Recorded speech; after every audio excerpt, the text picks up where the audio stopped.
Satyavardhan kidnap కేసులో కీలక పరిణామం జరిగింది. మరో ఇద్దరిని కస్టడీ కోరుతూ పిటిషన్ దాఖలు చేశారు. వంశీబాబు, వీర్రాజులను 10 రోజుల కస్టడీకి ఇవ్వాలని పోలీసులు కోరారు. కాగా వెల్లభనేని వంశీని మరోసారి కస్టడీకి కోరే అవకాశం ఉంది. 3 రోజుల కస్టడీలో వంశీ విచారణకు సహకరించలేదని పోలీసులు చెబుతున్నారు.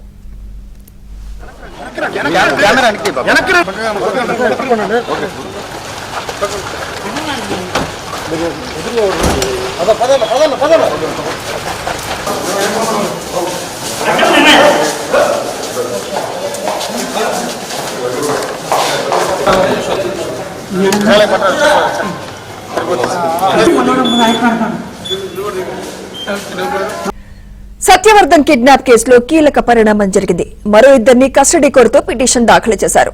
వంశీబాబు, వీర్రాజులను 10 రోజుల కస్టడీకి ఇవ్వాలని పోలీసులు కోరారు. కాగా వెల్లభనేని వంశీని మరోసారి కస్టడీకి కోరే అవకాశం ఉంది.